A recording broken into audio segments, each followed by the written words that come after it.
आज जो चीज हम डिस्कस करेंगे वो है आपके पास स्टेट्स ऑफ मैटर। तो मैटर असल में हम कहते हैं कोई भी ऐसी चीज जिसके पास मैस हो और उसके साथ साथ वो स्पेस को ऑक्यूपाई कर रही हो। या डस्टबिन ही मान लीजिए, तो ये डस्टबिन एक तो जगह घेर रही है और उसके साथ साथ इसका कुछ ना कुछ मैस है, तो ये फिर मैटर कहलाएगी। मैस से मुराद यहाँ पर यह है कि किसी चीज से मिलके बनी हुई है ना, यानी कि इसके अंदर पार्टिकल्स या एटम्स मौजूद है ना, तो वो मिलके इसको मैस देते हैं। अब यहाँ पर स्टेट्स ऑफ मैटर से मुराद ये है, या जिसको हम फॉर्म्स ऑफ मैटर भी कहते हैं, कि जो मैटर है जो कि अभी आपके पास यहाँ पर एक डस्टबिन है, ये मैटर की कितनी तरह की फॉर्म्स हैं, कितनी स्टेट्स में ये पाया जा सकता है। तो मैटर असल में आपके पास चार स्टेट्स या चार फॉर्म्स में पाया जाता है, जिसमें पहली जो है वो आपके पास सॉलिड है, फिर लिक्विड है, फिर गैस है, और जबकि जो चौथी स्टेट है मैटर की वो फिर प्लाज्मा है। तो सॉलिड की मिसाल जैसे आपके पास एक ये डस्टबिन है, चलें आपकी आसानी के लिए लेबल भी कर देता हूं इसको। जबकि ये जो पानी की बोतल है, ये असल में आपके पास इसमें जो मौजूद पानी है वो एक लिक्विड है। जबकि जो गैस है, इसकी मिसाल आपके पास ये जो आपका एनवायरनमेंट है जिसमें आप कार्बन डाइऑक्साइड की जो गैस है उसको आप एक्सहेल कर रहे हैं, जबकि ऑक्सीजन को आप इनहेल कर रहे हैं, तो वो गैसेस हैं असल में। तो मैं एक मिसाल और भी लिख देता हूँ सॉलिड की। जैसे कोई किताब होती है, लिक्विड की पानी लिख दी, गैस की मैंने एयर लिख दी। एयर में जितनी भी गैसेस मौजूद हैं वो असल में सारी गैस ही है। या जितने भी पार्टिकल्स मौजूद हैं आपके पास, जैसे कि नाइट्रोजन होगी, हाइड्रोजन होगी, ऑक्सीजन होगी, तो सब की सब गैसेस हैं। जबकि जो फोर्थ स्टेट ऑफ मैटर है जो कि प्लाज्मा है, ये आपको इस तरह के ना नियॉन साइंस, आजकल बड़ी ये टेक्नोलॉजी आई हुई है जिसमें आपके पास इस तरह के ये साइंस होते हैं जिसमें आपके पास कलरफुल एडवर्टाइजमेंट के लिए आप इनका इस्तेमाल करते हैं। तो इसके अंदर असल में प्लाज्मा का प्रोसेस है। तो अब हम स्टेप बाय स्टेप ये करेंगे कि हम सॉलिड, लिक्विड, गैस और प्लाज्मा, ये जो चार स्टेट्स ऑफ मैटर हैं, इनको हम किस बुनियाद पर फर्क कर सकते हैं उसकी तरफ बढ़ने लगे हैं। तो इस चीज को समझाने के लिए मैं आपको एक अब एनिमेशन की तरफ लेके चलता हूं, जिससे मैं सॉलिड, लिक्विड और गैस के बीच का जो फर्क है वो बड़े वाज़े अंदाज में आपको बता सकूंगा। जैसे ये एनिमेशन मैंने fed.colorado.edu की वेबसाइट से ली है, जिसमें आप देख सकते हैं कि ये आपके पास एक कंटेनर है जिसमें ये जो है ना ये पार्टिकल्स मौजूद हैं, और आप ये देख रहे हैं कि ये जो पार्टिकल्स हैं ये एक दूसरे के बहुत करीब हैं और उसके साथ साथ एक खास ऑर्डर या वे में क्या है, अरेंज हैं। तो ये असल में आपके पास एक सॉलिड सब्सटेंस की निशानदेही है या पहचान है। जबकि यहाँ पर जब मैं एनिमेशन के अंदर लिक्विड पे क्लिक करूंगा तो आप ये देख रहे हैं कि इसमें पार्टिकल्स एक खास ऑर्डर में तो अरेंज नहीं है, लेकिन आपस में जुड़े हुए जरूर हैं। जबकि जब मैं यहां पर गैस पर क्लिक करता हूं तो आप यहां पर ये देख रहे हैं कि ये जो पार्टिकल्स हैं ये आजाद हैं, यानी कि कोई भी पार्टिकल एक दूसरे पार्टिकल से जुड़ा हुआ नहीं है। जबकि अगर इसी तस्वीर को मैं आपको एक और एनिमेशन से डिटेल के साथ दिखाऊं, ये एनिमेशन मैंने footprintscience.co.uk की वेबसाइट से ली है। इसमें आपने ये दाएं जानिब जो चीज़ें लिखी हैं इनको भूल जाइए, अभी आप इस चीज़ पे ध्यान दीजिए। ये असल में आपके पास सॉलिड के एटम्स हैं जो कि आपको ब्लू ब्लू नज़र आ रहे हैं, और आप ये देख रहे हैं कि ये एटम्स आगे पीछे क्या कर रहे हैं, वाइब्रेट कर रहे हैं। इसके साथ साथ ऊपर नीचे भी क्या कर रहे हैं, वाइब्रेट कर रहे हैं एक खास पोजीशन के इर्द गिर्द। उसके साथ साथ आप ये देख रहे हैं कि इनमें से कोई भी पार्टिकल दूसरे पार्टिकल को क्रॉस नहीं कर रहा। तो यही खास पहचान होती है एक सॉलिड सब्सटेंस की। और हर एक एटम आप देख रहे हैं कि दूसरे एटम के साथ जुड़ा हुआ है, यानी कि इन एटम्स के बीच जो फोर्स है जिसने इनको जोड़ के रखा हुआ है, या वो कुव्वत या वो ताकत, वो बहुत ज्यादा और तेज है।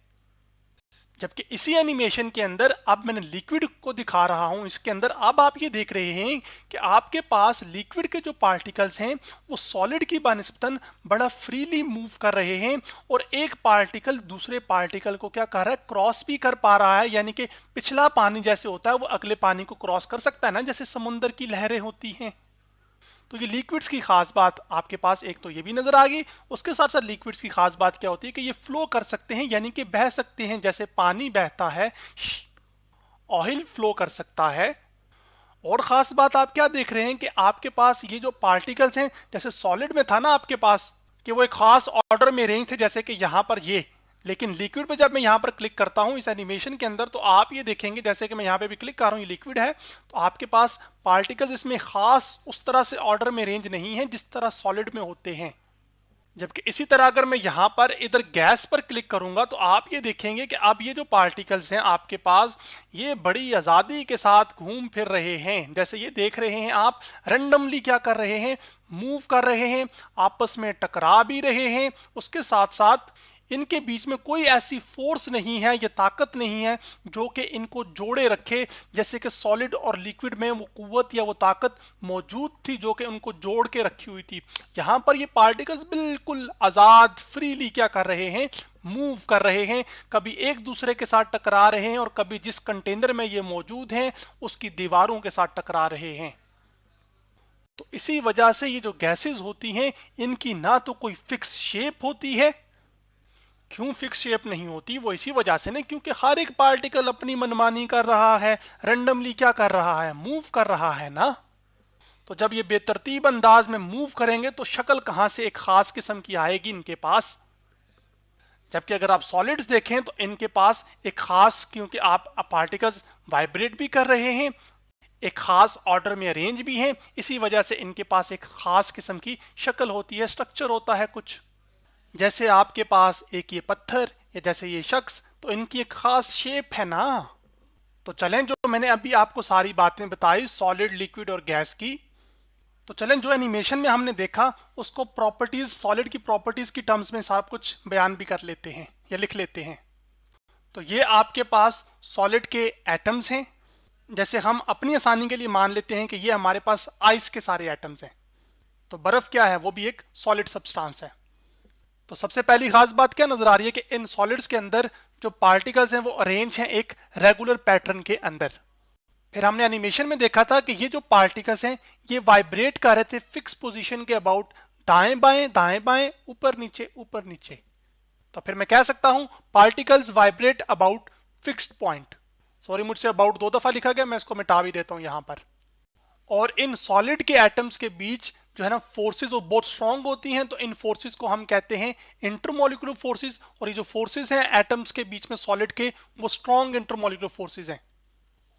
और ये इंटरमोलिकुलर फोर्सेस आपके पास ऐसी फोर्सेस होती हैं दैट होल्ड्स एटम टुगेदर, यानी कि ये एटम को इसने जोड़ के रखा होता है। जैसे यहाँ पर ये 2 एटम्स जुड़े हुए हैं, ये जुड़े हुए हैं, ये जुड़े हुए हैं, तो ये असल में इंटरमोलिकुलर फोर्सेस से जुड़े हुए होते हैं। तो सॉलिड्स के अंदर सबसे ज्यादा इंटरमोलिकुलर फोर्सेस होती हैं।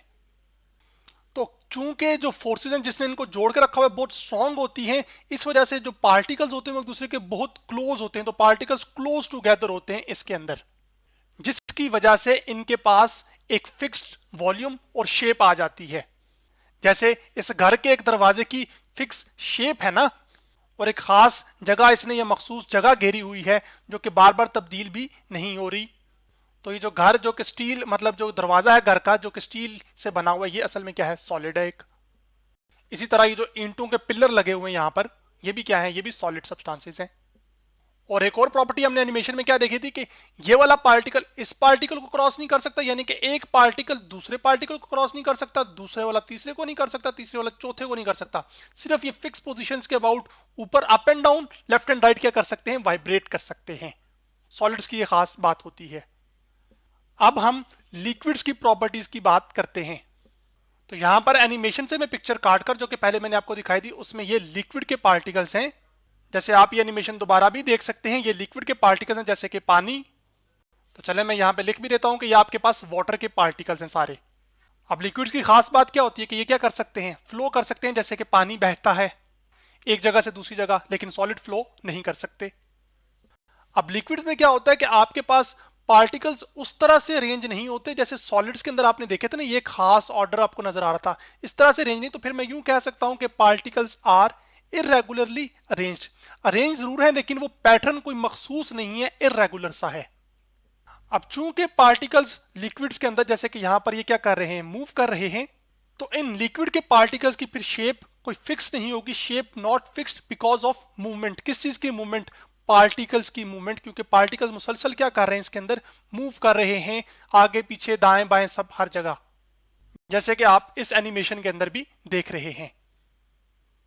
लेकिन एक खास बात इनमें आपको नजर आ रही है जो कि सॉलिड से बिल्कुल सिमिलर है। जैसे यहां पर तो पार्टिकल्स के बीच में फासला बहुत करीब था ना, जैसे कि आप ये सब देख रहे हैं, तो लिक्विड्स के अंदर भी आपके पास जो पार्टिकल्स हैं वो आपस में जुड़े हुए होते हैं, लेकिन सॉलिड की बनिस्बतन कम। तो फिर मैं यूं भी कह सकता हूं कि पार्टिकल्स आर क्लोज टुगेदर, यानी कि पार्टिकल्स के बीच में फासला मौजूद तो जरूर होता है लेकिन वो सॉलिड के बनिस्बतन ज्यादा होता है, लेकिन फिर भी वो एक दूसरे के बहुत करीब होते हैं, जैसे कि आप इस तस्वीर में देख रहे हैं।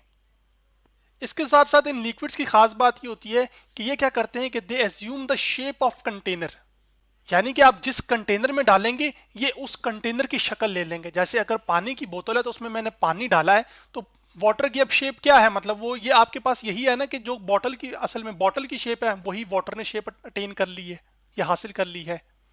इसी तरह आप अगर मैं पानी की बोतल की बजाय किसी इस तरह के डब्बे में डालूं पानी को और मिसाल के तौर पे शहद को, तो जो डब्बे की शक्ल है या शेप है वही शेप पानी ने भी क्या कर ली है, इख्तियार कर ली है। तो इसी वजह से इनकी खास बात लिक्विड्स की होती है कि ये जो कंटेनर की शेप होती है उस शेप को क्या कर लेते हैं, इख्तियार कर लेते हैं जिसमें आप उसको डाल रहे होते हैं। तो अभी तक हमने असल में सॉलिड और लिक्विड की प्रॉपर्टीज को जाना है। तो चूंकि लेक्चर की लेंथ लंबी हो रही है तो हम नेक्स्ट लेक्चर के अंदर फिर गैसेस और जो प्लाज्मा है, जो कि फोर्थ स्टेट ऑफ मैटर है प्लाज्मा, जबकि gas third state of matter है, इसको फिर डिटेल के साथ नेक्स्ट लेक्चर में डिस्कस करेंगे। तो आज असल में हमने स्टेट्स ऑफ मैटर के बारे में स्टडी किया, जिसमें स्पेसिफिकली हमने सॉलिड और लिक्विड के बारे में जाना।